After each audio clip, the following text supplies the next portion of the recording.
Welcome to the Political Studies Association British Library Lecture Series.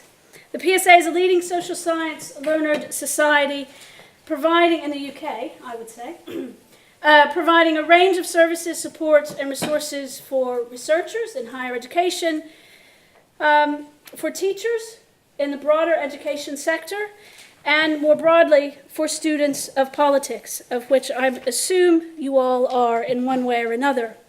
Regardless of political perspective, identity, and perhaps importantly, in our crazy political climate, our ability to understand this circus, we try to provide some political insight. And you will have seen our magazine, Political Insight, as you came in, I hope. Contemporary politics is, to quote the famous philosopher Hugh Jackman, the greatest show. Tonight, we're particularly excited to welcome a scholar whose work is the envy of all academics, at least those of us seeking impact. I have no doubt we will leave here tonight with a wider understanding of political divisions which plague our Western democracy. In a moment, before we move to that, our host for this evening will introduce our speaker. Our host this evening is Professor Lindsay Stonebridge. She is interdisciplinary chair and professor of humanities and human rights at the University of Birmingham. She is a rare find. She is truly indeed someone who works across disciplines, an interdisciplinary chair. It is the future of HE, I would argue. Her book, The Judicial Imagination, Writing After Nuremberg, is award-winning. She has a book out on the 25th of October. You can take note. Placeless People. And according to one of the smartest men I know, she is one of the best political theorists in the UK today. Sorry, one of the best theorists in the UK today. I would not damn you with faint praise of calling you a political theorist. We wouldn't want anyone dry and boring here. So please welcome Professor Stonebridge, and then I believe that Professor Fukuyama will speak for a while, and we will be opening the floor up for questions. So prime yourselves and get you ready for a good evening.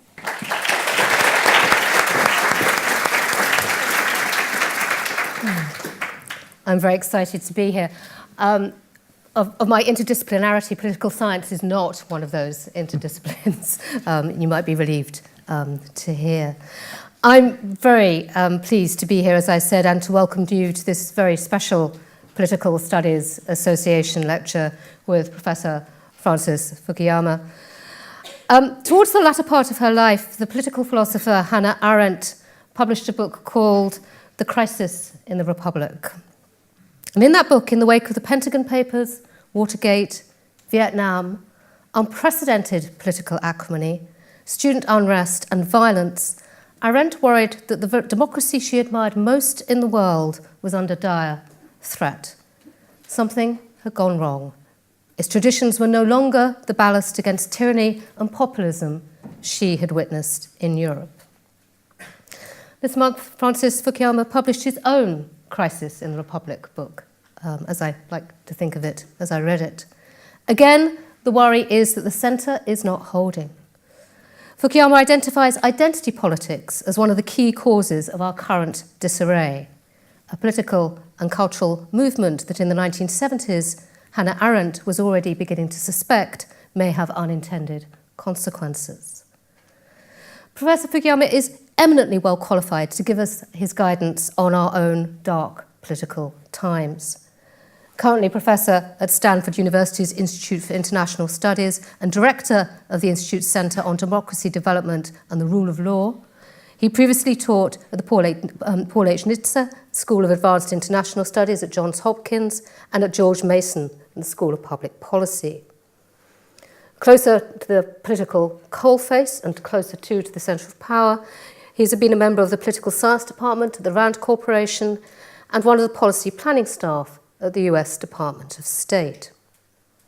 He has thought and written long and hard about what makes politics work and how democratic politics can both thrive and fail.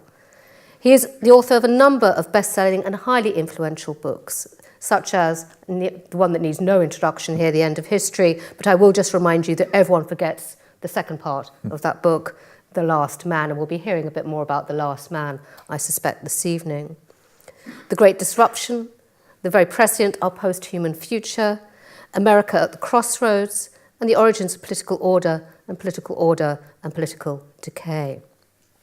So this evening, Professor Fukuyama will first of all talk to us about what he sees as the current very dangerous gravitational pull towards very narrow forms of recognition based on nation, religion, sect, race, and ethnicity.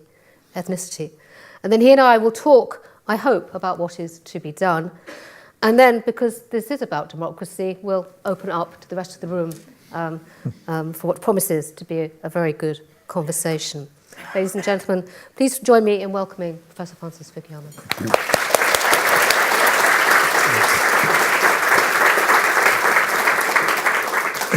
So thank you. It's really wonderful to be back in London. Thank you for that marvelous introduction and for the venue, for the PSA and for the British Library. I'm really happy to be here. I suspect this was not the room that Karl Marx wrote Das Kapital in, but it's nice that we're in the general vicinity. So let me just begin by saying why I wrote this book. It actually interrupted a line of research that I was doing on states and state building. But it was really the elections that took place in 2016. It was the election of Donald Trump and the Brexit vote here, and then the general surge of populism around the world. It seemed to me that democracy was under threat in a way that I was really not familiar with, because we're used to having external authoritarian threats. China right now is the leading one. Russia is in that category. But we dealt with that throughout, the 1930s and the 1940s, and in a way that's a familiar problem. It seemed that what was going on was something different, because in the heart of very established liberal democracies, you were seeing populist movements that were arising that threatened some of the basic rule of law institutions, the liberal part of liberal democracy. This is not just Britain and the United States. I think there are a number of countries around Europe that have fallen into this category. Viktor Orban's Hungary, the Law and Justice Party in Poland, both of these have done a lot to undermine independent courts. Erdogan in Turkey is another example of this, and if you consider Russia at all a democracy, or it perhaps once was, they were in a way the pioneers going down that path. The big problem, I think, with this kind of populism is the following. There's, of course, not a clear agreement among political scientists as to the definition of populism, but I think one common one is that a populist leader claims immediate legitimacy and a direct personal connection with the people. And the reason that this is very problematic in a democracy is, of course, a democracy is not just about popular choice through voting. It's also a constitutional order with checks on power that limit executive authority and make sure that that power is exercised safely. And virtually every populist leader has tried to use that legitimacy to undermine the liberal part of liberal democracy. I am sorry to say that this is really going on in my country, the United States. When Donald Trump was nominated by the Republican Party, when he accepted the nomination, he said, "I alone understand your problems and I alone can fix them." This is language that you really have to go back to Mussolini or someone to hear echoes of, calling the mainstream media enemies of the American people. And indeed, he spent the 2 years that he's been in office basically attacking every single institution that threatened to limit his ability to get his way. The courts, the mainstream media, the intelligence community, now the FBI and the Justice Department, all because they threaten him and his family. So I think that that's really the crisis that's being experienced in many democracies. So I wanted to really try to unpack what were the social drivers of this. And in this respect, I have a slightly different take, because I think that everybody has recognized that globalization and the economic inequalities created by globalization are somehow at the core of what's happening. So we all know globalization has made everybody richer in the aggregate, but not everybody in every country is richer, and in particular, working classes in rich countries have lost ground as jobs have moved to rising middle classes in places like China or Vietnam or Bangladesh. And that obviously is a source of very great discontent, and explains the rise of really massive inequality here in the United States and in other European or other rich democracies. But I think that that is not the only explanation, and that there is a large cultural dimension to what has been going on that I think is really captured in the idea of identity. So I have a very specific definition of identity.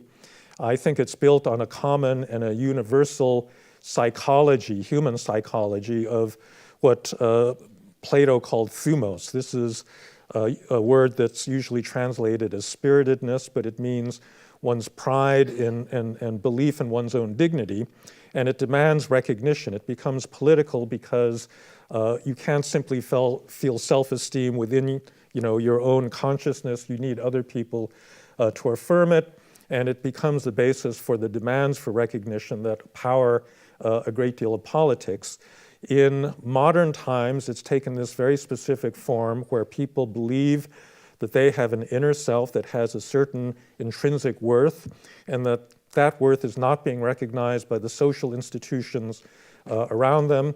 And unlike in, I think, traditional societies where basically the inner self has to conform to the outer society, in the modern era we feel actually it's the outer society that needs to change. And so we're going through a number of these revolutions. If you think about Me Too, this is really about women and the inner dignity that they possess intrinsically that is not being recognized by men. And rather than saying, well, women just have to get used to it, the movement seeks to change the attitudes of men, and we are therefore going through a really major and I think very deserved cultural revolution. So this demand for the recognition of dignity is really, at the core of a lot of our politics. If you think about democracy, it's very key.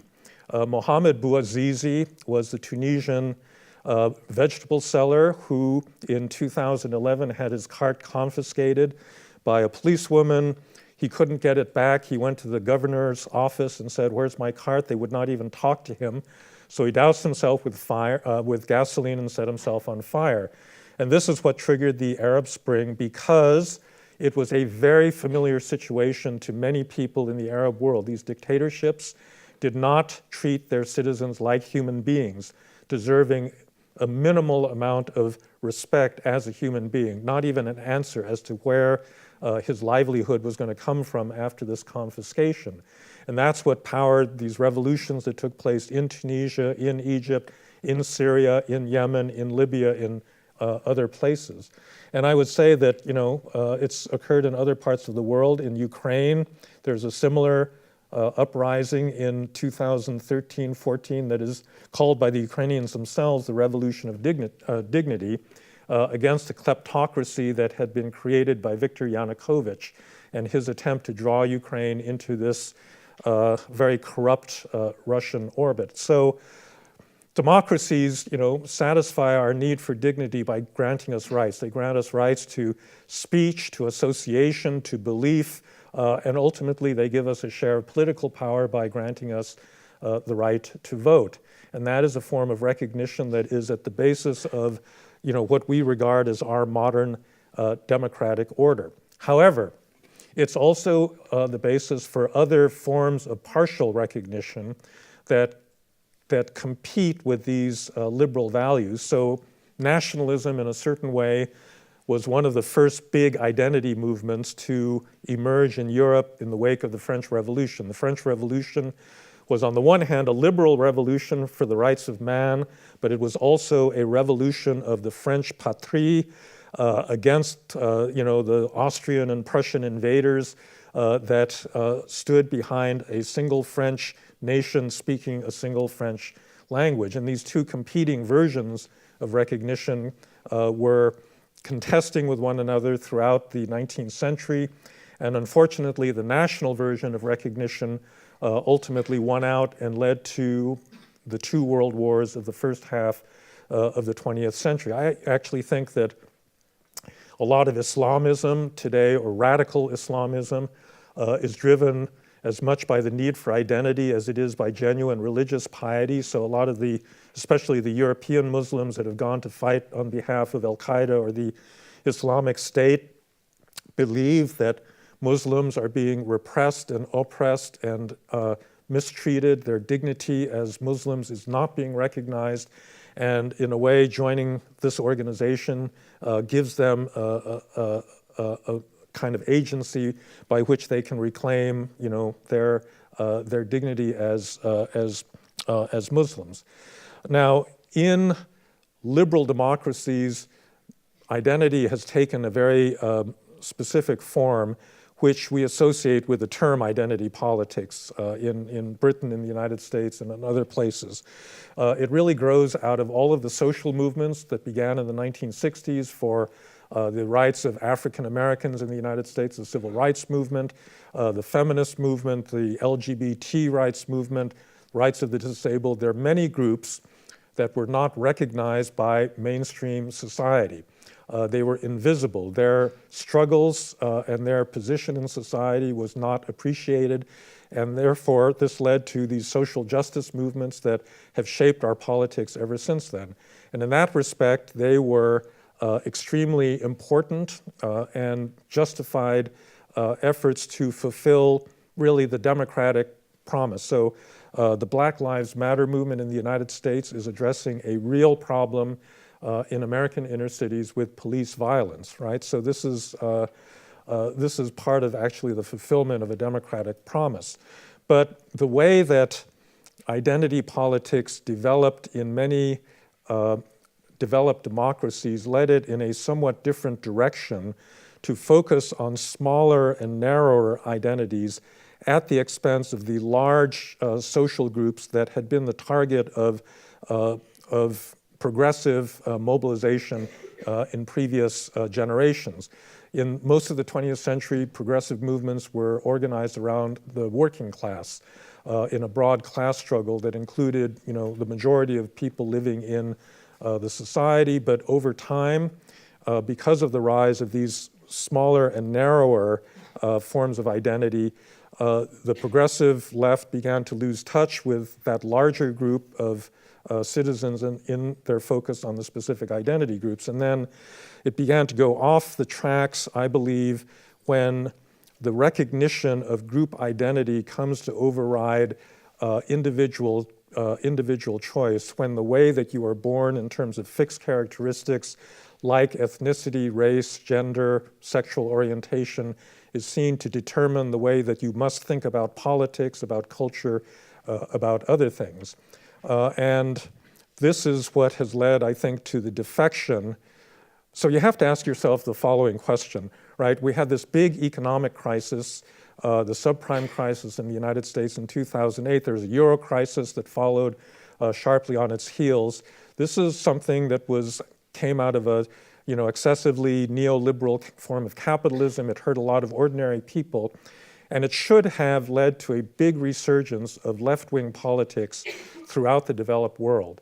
And instead, what we get is actually the decline. I mean, Britain is a little bit of an exception, but you get a decline, really, of left-wing parties in many, many developed democracies, and the rise of right-wing, anti-EU, anti-immigrant parties in their stead. In the United States, the Tea Party was the biggest social mobilization that came out of the 2008 crisis. So why is that? I think that it is a reaction both to the inequality. It's triggered by the economics, but it is also a matter of the people that had formerly thought of themselves as defining the median national identity of the country, feeling that they were displaced and in fact not being adequately recognized by the elites who had the interests of other people in mind. There's a sociologist at Berkeley, Arlie Hochschild, that wrote a very interesting ethnographic study of Tea Party voters in rural Louisiana. And she has this central metaphor that describes how they thought of themselves, so that there's a long line of people lined up in front of a door over the door is written the American dream, and they're all waiting their turn to pass into that house. They're raising families, they're going to work, doing things that they're supposed to do, and then all of a sudden they see people cutting in line ahead of them. So they're African Americans or women or Syrian refugees or Mexican immigrants, and they think that this is something that's being engineered offstage by elites that really do not, care for them and don't even see them as individuals, and neither of the political parties has actually represented them terribly well. And so what's happened is that this kind of, I think, justified identity politics on the left has gravitated over to the right, and it's fueled the rise of, I think, a very ugly form of nationalism that is ethnically and racially based. I mean, quite frankly, it doesn't help that we got a racist president that is all, completely happy to stoke these kinds of animosities. He's not sometimes too explicit about this, but the signals that he gives off are pretty clear to anyone paying attention. And as a result, in the United States, we have a really terrible polarization. And I think you could see this if you followed the Kavanaugh hearings last week on Judge Kavanaugh being elevated to the Supreme Court. You have a society that watches the same hearings and comes away with two diametrically polar opposite interpretations of what was going on, based on, essentially they're signing up with, the different kinds of identity positions that exist in American society today. And this is not a good state for a democracy to be in. If you're arguing over economic policy, you can split the difference. If you're arguing over these basic identities, where the Republican Party becomes the party of white people and the Democratic Party becomes a party of minorities and women, that's not a healthy, political division, because you can't decide on which of these categories you belong to. You're simply stuck there by birth, and it makes the United States, increasingly look like the Middle East, whose politics is all about identity. So we can get into this in the discussion. I have a number of suggested solutions to this to walk things back. Some of them are kind of specific to the United States, but in general, I think that political leaders need to focus on national identity or other forms of identity that are integrative. You cannot have a successful democracy if people don't believe that they belong to a community of a certain actual minimal degree of shared values. If you don't believe in the legitimacy of your basic institutions, if you don't believe in the possibility of deliberation and dialogue, your democracy isn't going to work. And so you need to worry about the narrow identities, because they, each of these groups does have specific problems. But if you don't have an integrating larger identity that is liberal, meaning it is open to a de facto multicultural society that is very diverse, as our societies have become, you're not going to have the possibility of democratic politics. And therefore, things like, assimilation of immigrants to that national democratic, that liberal democratic culture becomes important. Civic education becomes important, and a different kind of leadership style that tries to reclaim this, broader cultural ground, I think becomes very critical. So that's the basic outline. I'm looking forward to our discussion and to your questions. So thank you very much. Thank you.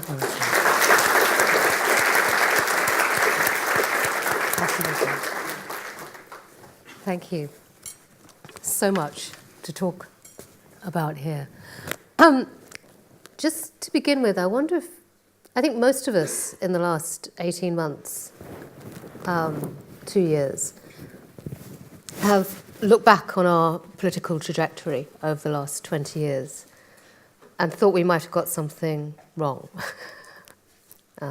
sometimes quite badly wrong. Mm-hmm. Where do you put this latest work in terms of your longer political trajectory? What's your narrative there? Sure. So, so I get asked, well, what about the end of history? Like about 3 times a day. I was trying not to say that. But I know that's kind of in the background. So let me say a couple of things. So first of all, people really misunderstand what the end of history was about, right? The word history was being used in this 19th century history with a capital H sense, which could substitute for the words modernization or development today, right? So the question is, where does the modernization process lead? What kind of political forms? And the Marxists used to say the end of history was communism. It was some form of communist utopia. And my argument was it didn't look like we were going to get there. We were going to end up with what they would call bourgeois democracy and some form of market economy. So that was the basic thesis. I still think that's right, but I think it could be challenged by China if in another 30 years it's more successful, richer, more stable than than the United States or Britain or other democracies. Now, I've obviously done a lot of rethinking. We're obviously in a different age right now. So in 1989, when I wrote the article, the Berlin Wall had not yet fallen, but it did very shortly after. There were a lot of democratic transitions. We went to having 35 electoral democracies to having well over 100 around the world in the subsequent 20 years. So there was this movement towards democracy, but right now we're going in the wrong direction. So that's just obvious that all the trends are towards authoritarian states, towards the restriction of rights by many countries, and within developed, established democracies, this shift towards these populist governments. And that's a big threat, and I take that very seriously. I actually rethought the original end of history. So if you want to read my full version, it's in this 2-volume series I did, The Origins of Political Order and Political Decay, because that was an attempt to kind of rewrite the end of history and the last man based on this. Now, I would say in my own defense that despite these changes in the world, I did anticipate some of what's going on, because the last man part of the end of history and the last man, it comes from Nietzsche, and Nietzsche's, the last man is the creature who emerges at the end of history. He called the last man a man without a chest, meaning no pride, no thumos, and this is a problem in a democratic society, because people are not satisfied just by having peace and prosperity. They begin to want other things. They want justice. They want recognition, not just as a generic citizen or human being. They want recognition as a particular kind of person. And I think that this is the sort of progression that we've seen as democracy has been taken for granted by people.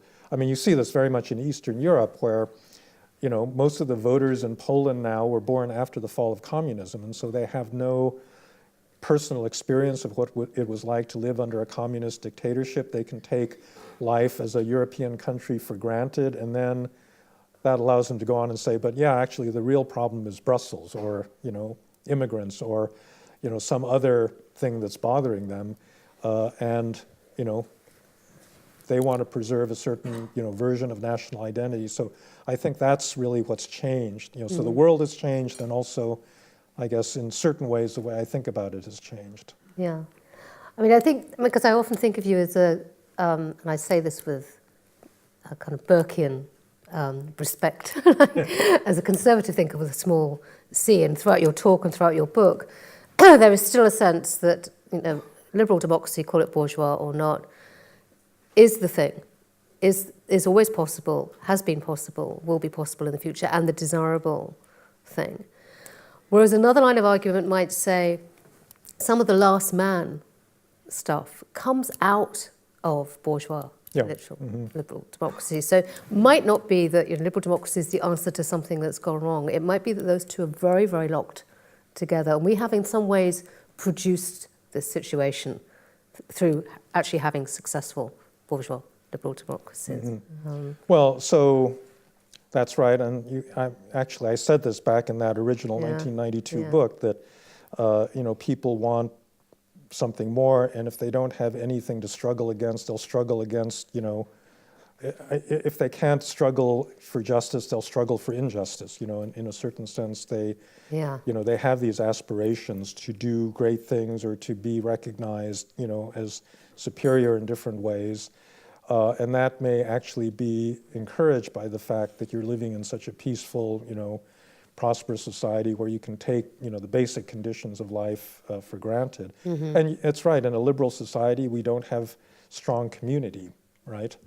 People want connection with their fellow human beings, and in a liberal society, we say, do whatever what the hell you want, it's up to you. Yeah, and the commodification of human values obviously feeds into that. That's really interesting. The term I was really gripped with when I was reading your book was not so much identity, partly because identity, as you point out, is so complicated and difficult to elusive, but was dignity. And you do this very helpful genealogy of how dignity became a politics. So I have kind of a question about human rights. I mean, at one point you talk about how many human rights constitutions have the word dignity in their title. If, after the journey that both dignity has been on in the kind of very long history, and after the journey that human rights has been on since the 1970s, since the kind of globalization of human rights, since... If you were writing human rights declaration or constitution now, what would be in it and where would dignity be in such a constitution? Right. Well, I think it would be a part of it. So just to give a brief, overview of my history of dignity, when it first appears in Plato, it's only a characteristic of warriors. There's only an aristocratic class that deserves dignity. And in my view, it's really Christianity that universalizes it, because dignity is no longer the courage of a warrior. It is the ability to accept God and God's grace that is characteristic of all human beings. I mean, this is basically Martin Luther, talking about the inner believer. And that, in subsequent centuries gets secularized. So both Kant and Rousseau have secular versions of this. Kant especially, I mean, that's basically he's giving a rational account of essentially that agency that is at the basis of Christian dignity. And then there's a line from that, and what I say in the book about the words dignity in constitutions is it actually was put there in most cases by Christian democratic parties, by Catholic parties that were not trying to Catholicize their constitutions, but to preserve, the core of their social teaching, in modern law. I would do the same thing. The only problem we've got now is that we've lost the theoretical basis for it. So, Kant could have given an account of that. Luther could have given an account of dignity. I'm not sure that your average European parliamentarian, if you ask him, well, why do we all have dignity?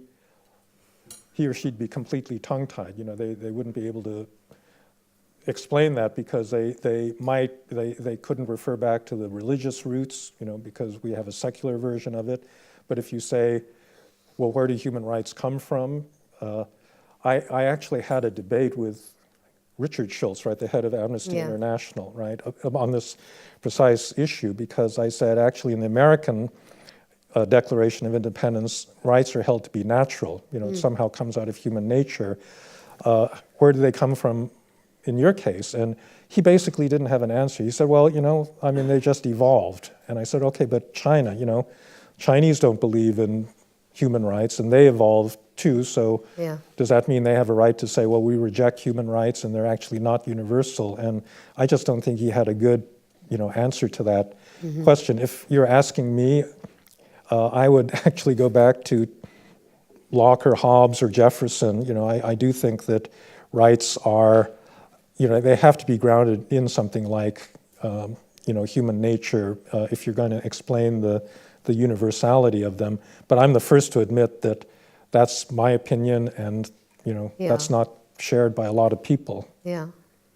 But it's also quite a US version because it's it's not equality of outcome; it's equality of No, that's right. That's right. And there's so the European version, the word dignity does not appear in any of the American founding fathers' writings. That really does enter, I think, by way of both the Christian and the Kantian roots in Europe. No, I think that's right. But as you were talking actually about dignity and people not being able to define it now, I was thinking, because you mentioned it, and I really want to hear your take on this. On the Kavanaugh hearings, a lot of people were using the word, someone was being dignified and someone wasn't being dignified. And I was reading your book as I was watching those hearings, thinking we do have a problem with identity politics. Yes. And it's white, male, heterosexual, powerful, rich men's identity politics, which are causing us one of the most problems. And what we're hearing now is a kind of rage against smaller identity politics. And that seems to be like the rather big, loud elephant in the room that won't shut up. Doesn't seem to be, women's rights or ethnic rights or the kind of small identity politics, right? It seems to be a very large, powerful constituency of a certain type of white male privilege. I mean, when you look at sort of when people ask, well, why does Trump love Putin so much? Well, he's an opportunist is one answer, but the other thing is they're identifying with each other. That's identity politics that's happening right there in front of us, not elsewhere. No, that's right. I think that is a lot of what's, and it is about dignity. As I said, that's the issue behind Me Too, and it's a perfectly just, application of that principle that there is this inner dignity. The society is not accepting it, and it's the society and not the inner person that has to change. And I think we are, in fact, going through a cultural revolution right now in which that shift is being made. I guess what I would say is that it's too bad that in America the politics has become, the partisan politics has taken sides in this, in this fight. Yeah. I think you're right that a lot of the opposition, the Republican opposition is driven by, white males that are losing status. But, if it really becomes that much based in gender, our politics gets that much based in gender, that's not a healthy, situation. And then we've already lost. Yeah. Actually. We are. I think actually it would be much healthier if the parties could disagree over taxes, and then, you have men and women on both sides, and, black people and white people and Hispanics, that were not exclusively identified with one party. But that, unfortunately, so that's what I mean by moving towards identity politics, is that, you're lining up on the basis of whether you're a white male or a woman of color or, whatever. Yeah. I think that's just one final question before we open up to the what is to be done. You talk about integration and assimilation and another version of the nation state towards the end of your book.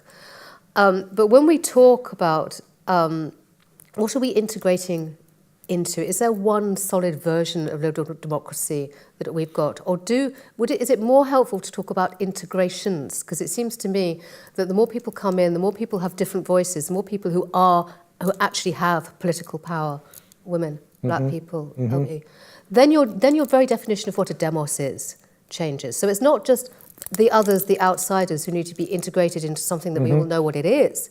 It's actually we need to get better at having different forms of integration. But we might even be able to integrate Donald Trump into something.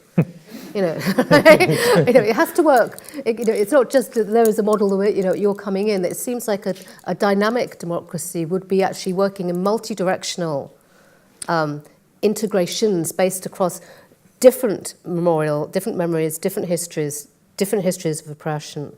And at that point, I think you really do need to go back to, what is the Constitution? And we saw this with the Kavanaugh. What does it mean to defend the law when the law is so clearly excluding at that moment? What are people supposed to defend at that moment? Well, so, I believe that what you have to defend is what I call a creedal identity, meaning that your identity cannot be tied to any of these fixed characteristics like ethnicity, as it very commonly is still in a lot of European countries where citizenship actually does have an economic basis. I mean, when you talk about someone being Danish or German, there's a clear ethnic connotation to that. You cannot have that in a de facto multicultural society. So therefore, those common values really have to be political and they have to be liberal, meaning, they have to be capable of being shared by people of different religions, cultural backgrounds, races, and so forth. And I think, it has to be based on things like rule of law. Rule of law is different from these content of specific laws, right? So yeah, you had laws mandating segregation. So that's not what we're talking about. We're talking about, the superiority of law to, any particular political leader, which is really what's being tested right now. Well, tested, yeah. in the United States, Yeah. right? That's what's being threatened. Yeah. But, what it means, I would say, to be a member of this democratic community is having an understanding that law is superior to, any individual, and that there's a supremacy to law, judicial independence, the need for these kinds of checks and balances, and that has to be inculcated, I think, through a form of civic education that teaches people why these things are necessary. Beyond that, I think it's very hard, our societies are so culturally diverse that you cannot further link identity to the things that typically, and especially in Europe, were the basis of identity, religion, food, ancient traditions, because people simply don't share them. And so you are going to have a more minimal form of national identity, but it has to be open, but it also has to be shared. I guess that's why I'm not completely comfortable saying, well, we have this kind of multifaceted evolving identity, because if you don't have a basic agreement on, the underlying principles, of your democracy, then it's very hard to have that democracy, in the first place. Yeah. I mean, I think going back to your point about education, which but I absolutely agree that one of the things you need is a more civic education, and that's where these integrations can take place. But then at the same point you have to get political at that moment. So in this country, some people might say we do need civic education. We need to get rid of faith schools. And we need to get rid of private schools, because you cannot have a civic education which is based on massive inequality. Yeah. It's not going to work. So you're still going to come back to politics, hard politics. Yeah, well, so I'm not one of these libertarians that say that the state shouldn't play a role in shaping citizens. I actually think that I like the French system of common schools in a way better than the system that's evolved here and in the United States, where basically every community, decides on its own standards. I think that there actually does have to be a certain amount of social engineering with regard to the inculcation of civic values, and if you just leave this up to local communities, they're all going to organize themselves into exclusive groups. I mean, some countries are actually worse than that. So in the Netherlands, they have this system of pillarization, in which the Protestants and Catholics and socialists basically had their own pillars and their own schools and own political parties. And then when Muslim immigrants began arriving in large numbers, it was only natural that they have their own schools and communities and so forth. And that is not a system conducive to creating this kind of common identity. So I do think actually the state needs to take. I mean, that's a case where the state is actually, I think, preventing people from integrating. But beyond that, I do think that you need to take a little bit more active measures in inculcating citizenship. Yeah. On citizenship and education, I'd quite like to open up, because one of the things that is conspicuous about this audience is that there are a lot of young people here who Hannah Arendt always liked to call not young people because it's patronising and horrible, but the new people. And she thought, which I like, and she also thought that democracy could never thrive without the new people being able to have as much say as possible, and preferably revolutionise it and defend it. So when you put your hands up, I'm going to be disposed towards the new people for at least the first 5 minutes. So what I'm going to do is I'm going to take about sort of groups of 2 questions or 3. So the woman there, and then you, sir, and then you. Yeah. Okay. Thank you. I'm Gracia from University of York, PhD student in politics.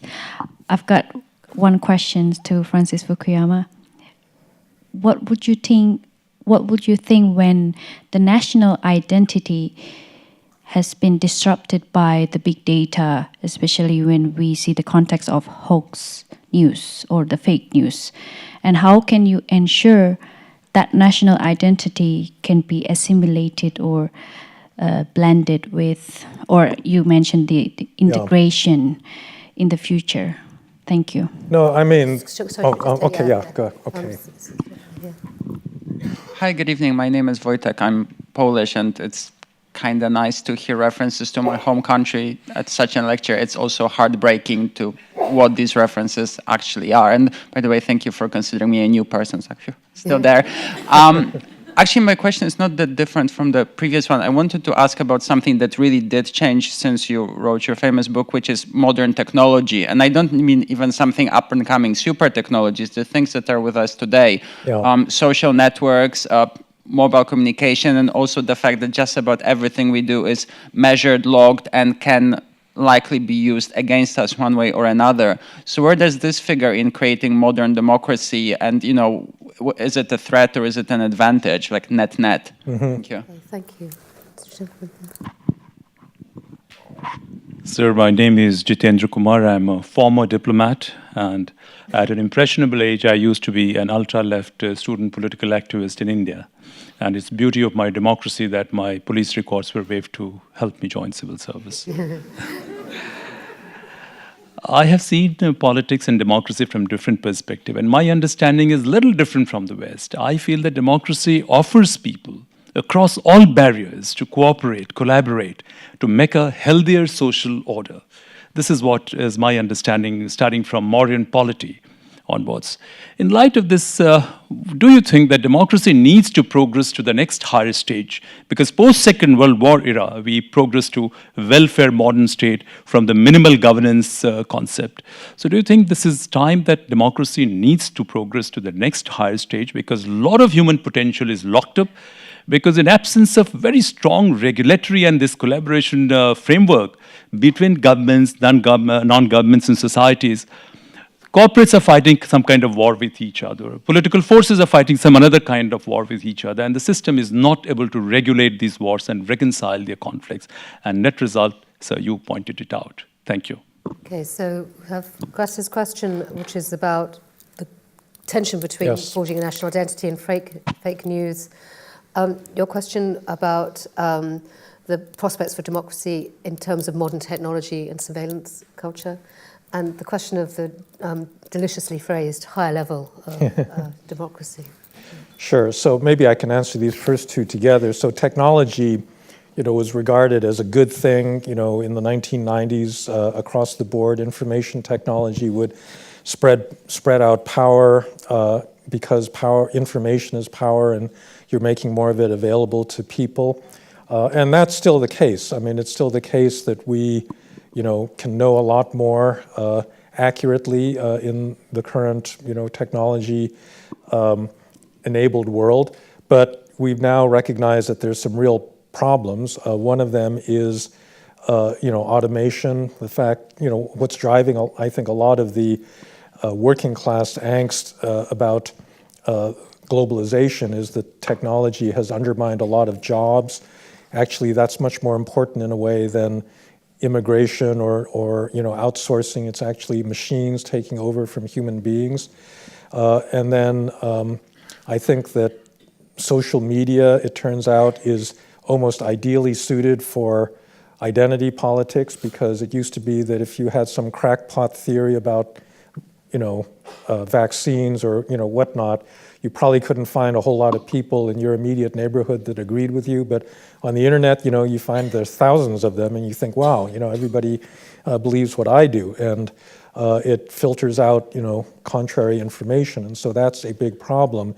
On the question of fake news, I guess that's what's really troubling about what's been going on lately, because we're not just disagreeing with interpretations of commonly held facts. We actually have completely separate facts that we believe. And so like with climate change, there's a whole bunch of Americans that actually believe that this is a big hoax being perpetrated by liberals and and so forth. And it's very hard to see how you can have a democracy without some common factual basis.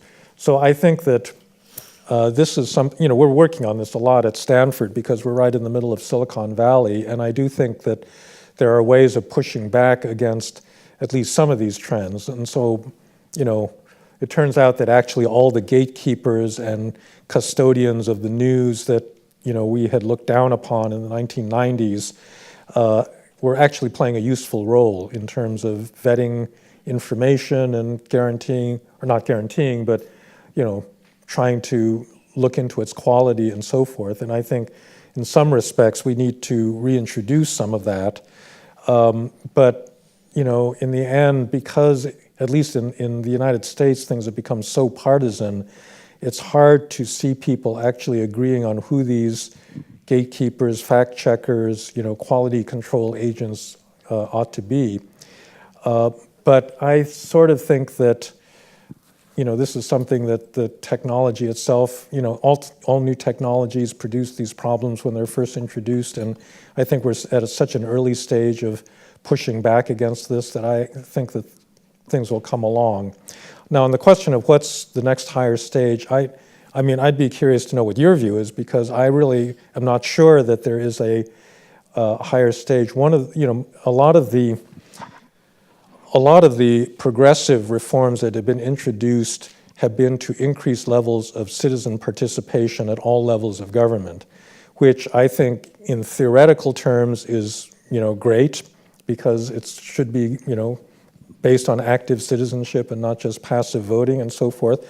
It turns out, however, that it has very unanticipated consequences in reality. So one of the reasons that we have such a polarization in the United States between the two parties is that we took the nomination of candidates away from the parties and opened them up to party primaries on the grounds that ordinary citizens should be able to select their candidates for, you know, whatever position. It turns out nobody wants to actually go vote in a primary except for activists. And the activists are always people on the left and the right that hold more extreme positions than the average voter. And so, especially in the Republican Party, that's what really powered the rise of the Tea Party, is that, you know, with 8% of the total vote, you can get elected, you can be the nominee, you know, for governor, for president, or whatever. And I think in general, the higher participation version of democracy is based on a couple of faulty premises, which are that ordinary citizens have the time and the knowledge and the interest and the expertise to actually make, you know, really complex policy decisions. And I think the truth of the matter is they don't, which is why you have to delegate and you have to have representative democracy and so forth. So I guess I don't really, if someone would give me a clear view of a higher form of democracy that I thought would work better than our current one, I would say, sure, yeah, let's do it. But I still don't see it yet. We have our own version of that. Also, as you were talking about fake news, I was reminded by Simone Weil, the French philosopher, who wrote a book called The Need for Roots, which is not dissimilar in spirit, in 1943. And when I first read it, she said, it's so important to have a factual consensus, a factual basis to have democracy, that any journalist who lies should be just shot. And I remember reading this about 5 years ago, thinking, well, that's a little bit hard. Right? And now I'm thinking, she has a point. So let's say 3 more questions. There's a young woman here, a woman there, and a gentleman just there. Thank you. Sorry. Oh, thank you. My name's Benson. I'm from the University of Toronto. I'm wondering whether your recent work in the issues of dignity and identity have also revised your views on transhumanism and bioethics. Like, I know in your earlier works, you've argued against transhumanism for potentially uprooting the fabric of human rights. Do you still think the same? And how does identity and dignity factor into this? Okay.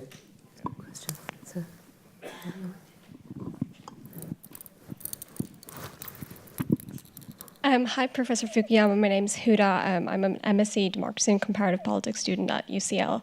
I guess one question that I have is, and it's kind of based on the discussion earlier, is whether you believe that US institutions or political institutions aggravate identity politics at all. Aggravate identity politics? Yeah, so okay. I guess the electoral system or the two-party system. And then I guess another question that I would have as well is whether you believe that identity as an explanatory variable in politics has kind of been ignored or not looked at properly or in depth enough, especially in relation to democracy in Western or more established democracies. Thank you. Woman, yeah. Thank you. Thank you for your interesting talk. My name is Carolina. I'm studying at King's College, and I was wondering if you could elaborate on your notion of thumos a little bit more that you brought into your presentation. The way I understood it is that you understand thumos mostly as dignity or in terms of dignity, and I was wondering if that's correct, if I got that correct. And then you said that institutions, political institutions, basically were no longer able to satisfy thumos, understood as dignity. So I was wondering if you understand thumos the way that the ancient Greeks understood it, so more as like a drive to self-esteem that is developed in terms of actually excelling at activities and then being recognized for that by your peer group or by your society, what measures can actually political institutions take to satisfy this, and are they actually able to do so, or are they not really more able to only satisfy their appetite for something? Thank you. Okay, I remember the questions. Yeah, okay. Yeah. Does everyone else remember the questions? Or? Come out, doing in threes.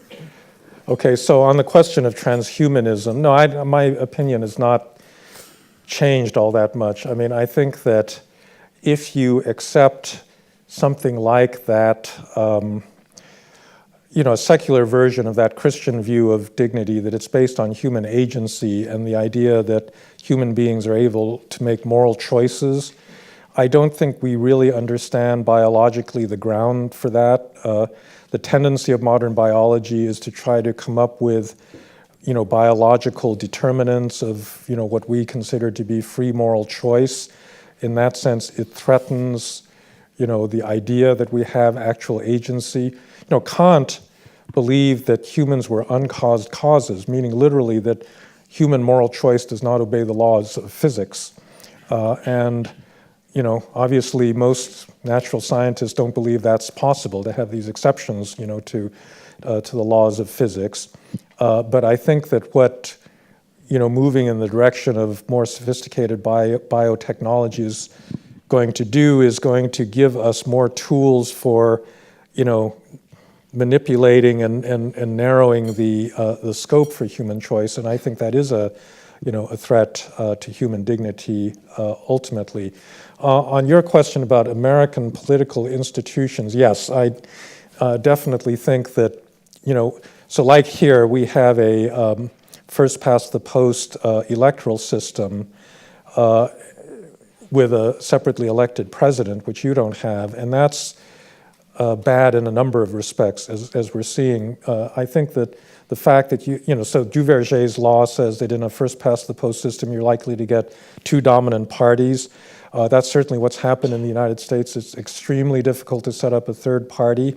And I think I and a number of my political science colleagues think that if we went to an Australian limited preferential vote, or what's called ranked choice voting in the US, we would do a lot better because there's actually four parties in the United States. There's a conservative Tea Party, there's a moderate pro-business Republican Party, there's a left-wing Bernie Sanders Democratic Party, and then there's this old Clinton, sort of moderate Democrats. And if we had either proportional representation or ranked choice voting, I think you could actually get some very interesting more centrist kinds of combinations, which would be very helpful. So the question about thumos, that's a really good question. Great question. So there are two versions of thumos. So thumos is this demand for the recognition of my inner dignity. I coined these two Greek neologisms, isothumia and megalothumia. So isothumia is the desire to be recognized as the equal of other people. And megalothumia is the desire to be recognized as superior.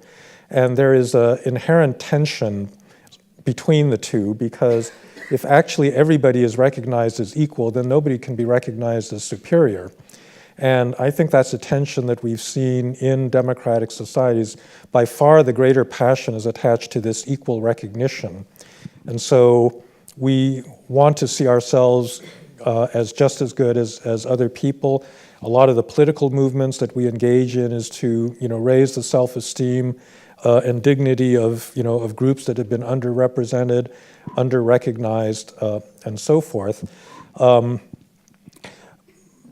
But if everybody actually feels good and esteemed about themselves, then in a way, moral judgment is impossible, because in fact, people are not equally worthy of esteem. You're not going to esteem a rapist or a murderer the way that you esteem a law-abiding citizen. You're not going to pretend that a person that can't play the piano is as good as Rubinstein or some great pianist. And so there are in fact excellences, human excellences and virtues where you do want to recognize certain people as superior, but in a way the democratic ideology says everybody actually has to, for everybody you recognize as superior, somebody is going to be recognized as inferior, and that gets, that rubs us the wrong way. You see this in, I don't know whether this goes on in Britain, but in American high schools, they used to have a valedictorian and they give a couple of prizes to the best student, and over time, the number of these prizes just multiplies because everybody wants to have their kid recognized for something, right? And when you give a prize to everybody, basically it means that nobody is winning, nobody's winning a prize. So there's this... But every school child knows that if you get the picture for the nicest smile. Yeah. So when I was in 7th grade, I got a prize for the most improvement in music. Yeah. So I went from like a D to like a B minus or something. And so, anyhow, but I think this is a tension, that we all want to be able to feel esteem, but in fact, there are certain things that are more estimable than others in any kind of society. And so that's, I think, a permanent tension, and one of the reasons that people, remain unhappy in a democracy. Great. No, it's a gentleman here, a woman at the corner, and those two. So they're racing down. Who's going to get first? Thank you. Dr. Fukuyama, thank you very much for coming. It was very interesting to hear from you. My name is David. I am from the States, from Johns Hopkins University. Good school. Yeah, thank you. I'm studying abroad at Oxford, also pretty good. So I'd say Hopkins still better, just because America. But anyway, I have a question. So can you maybe elaborate a little bit on just how optimistic you are when it comes to the future of Western liberal democracy? And do you think that some contestants, particularly China, might have a shot at presenting a viable and successful alternative to the Western liberal democracies? That's great. Thank you. I'm Claudia. I'm a Chinese student who study international development master in the University of Westminster. Thank you for choosing me. And I want to ask a question about Chinese language, because I read your book both in Chinese and English, and in Chinese they translate your name into Fushan, means lucky mountain. So actually it's totally based on the pronunciation. And when I compare a lot of very important identifying in the books, I realize the Chinese, maybe it's my personal feeling, but I really think Chinese language couldn't have the proper translation to translate, such as democracy. It means people be the masters. So actually it's narrowed down the identifying and try to use the more stable society, try to fight back the democracy system. So I want to ask the question, based on this two language system, how could for people to understand your book better, how to compare the hidden identifying behind these words and lines? Thank you very much. Okay.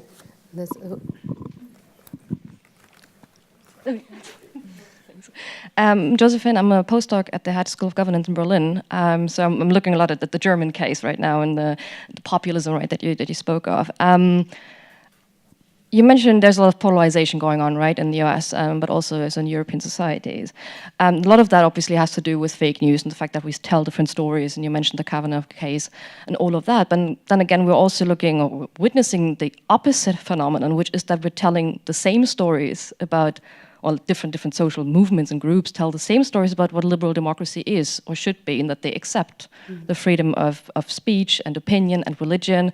And then, of course, on the ground, they perhaps also say other things that might contradict that, or we think it contradicts that, or they do other things that contradict that. But at the same time, those narratives, right, they resonate with people, and they also feel like, okay, if I follow these people, I'm also a good Democrat, right? It's that competition about being a good Democrat, because that's a very important like currency, right? You spoke of dignity, and I feel that this idea of we are all Democrats now, and we're all, talking about the same things, we have the same narratives. So what actually distinguishes us? How do we get behind those same narratives that ultimately still lead to very different things? Looking at different parties, populist parties in particular.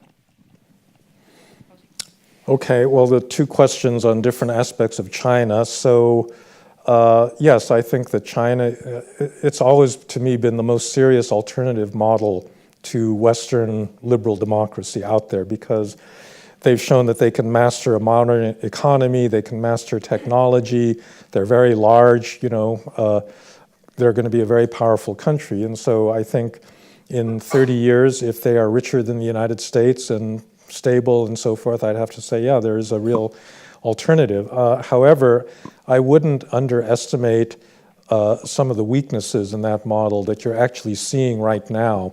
They have this very specific economic development model that has been based on very heavy investments in infrastructure and a lot of borrowing, and I think they're actually very worried about a slowdown. If they drop from 6.5% to 5% or 4% growth, or worse than that, they actually suffer a recession, which they've not had since the reform began in 1978. How does that cut into the Communist Party's legitimacy? Since a lot of its legitimacy is based on this, this continuing economic performance. Inequality in China is very striking. And it's been growing over time, and so there's a lot of social tensions that may be under the surface that you don't necessarily see right now that may surface. On the question of the language, I admit that that's why when I was an undergraduate, I was a classics major, and I learned Greek so I could read Plato and Aristotle in Greek, because there are a lot of words that you don't really have a good English equivalent, including the word thumos.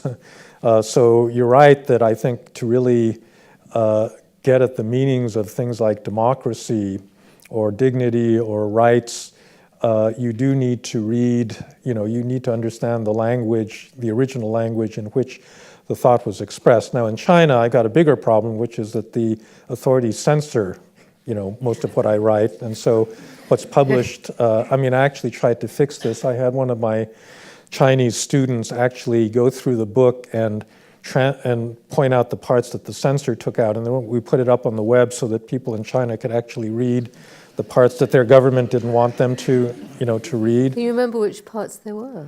All about the party, like in my last book, I wrote about Xi Jinping and Wang Qishan and some party leaders. That's all gone, so. Yeah. That's what they're sensitive about. They like the historical parts, but nothing about contemporary China. And I'm sorry. So the third question, about Germany. So Germany up until the last year or so had kind of the opposite disease of the United States. There was too much consensus, right? They're in this grand coalition. There seemed to be, German politics was just unbelievably boring because there wasn't a real opposition party there. By the way, that was what American politics was like back in the 1950s, when the American Political Science Association, which is the American counterpart of the PSA, said, the problem with American politics is the parties are too similar. And so now, we have what they were wishing for. We've got two parties that are utterly different and hate each other's guts and so forth. But the Germans, it seems to me, did have this big liberal consensus in which there was not a lot of dissension, and that meant not a lot of real political alternatives. And now you're beginning to see it because, the AfD really does make the argument that the problem is in all of the elites, that all of the existing parties are part of this big conspiracy to really deny us a real choice in selecting leaders and policies, particularly on issues, related to immigration that we want. And I hope, that Germany doesn't go down the same route that the United States has gone down in that regard, because, having experienced extreme polarization, I'd rather have boring consensus, any day. I think we've got time for two more two more questions. The gentleman right in the corner and a woman in the white shirt just there.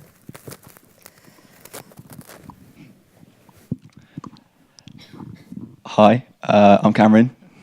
Sorry, I'm up here, if you can't see. So me and my friend Joe here, is quite weird. We're two Brexit voters and we're quite young, so we're obviously quite standing out at the moment. And you spoke of how many people are using fixed characteristics to choose their politics. But in terms of Brexit, I'd like to know your thoughts on how identity politics played a role in that particular vote. How what politics? Identity Oh, politics. identity. Sorry, in that particular vote. As I believe, if anything, many people voted for what they heard and believed from politicians rather than their fixed identity.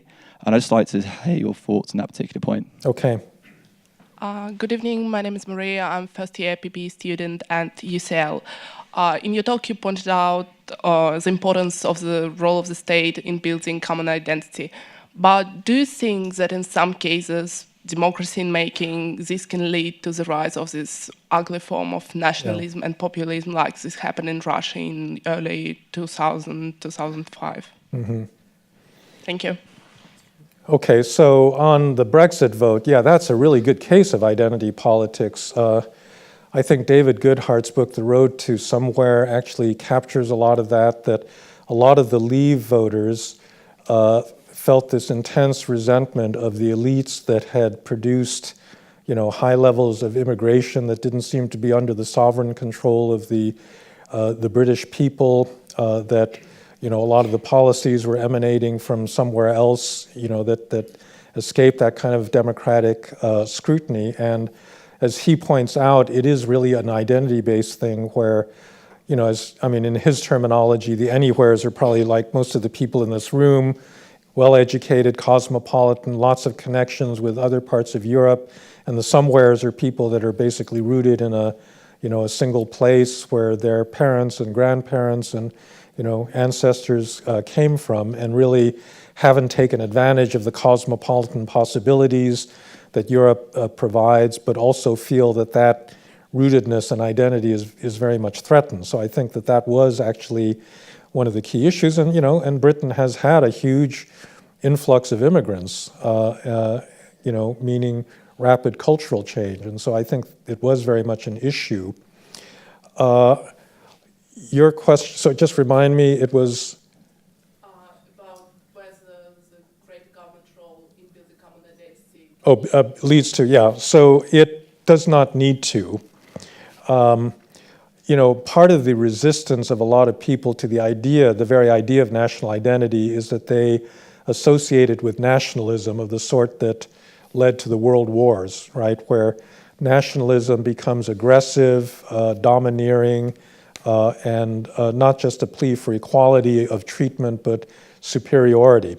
And that's a danger that can happen, in all national projects. But I think that if you don't have actually a minimal degree of national identity around a common set of, values, you just can't have a successful country in the first place. And there are many examples where you do have national identities that have not led to, the ones I would think, fit my model the best would be the old India of Gandhi and Nehru, for example, right? India is this unbelievably diverse country. 22 national languages and religious, caste, all of these differences. And it seems to me the only way that you can govern a country like that is some kind of liberal concept of the sort that was embodied in the Indian constitution and the post-war order. And now it's being dragged, in this Hindu nationalist way, which excludes, a couple 100 million Indian citizens. And that seems to me really problematic. Another country I think that did this reasonably well was France, where you have a Republican understanding of citizenship. So Léopold Senghor could be admitted to the Académie Française, a Senegalese poet, because he could speak and write, beautiful French. So that's the kind of national identity. And yeah, sure, it does lead to a certain amount of chauvinism, but it need not. Stylish chauvinism. Yeah, Okay, stylish too. Thank you. Better wine. So we just, thank you, Francis. We just need to reinvent the nation state on principles of equal dignity. So that's our challenge that we're taking for this evening. Francis is going to sign some books for us now, so there'll be a chance to chat again. But I'd like you to join me in thanking, and also our new people questioners who are fantastic. I think you'll all agree. Round of applause for all of them, please.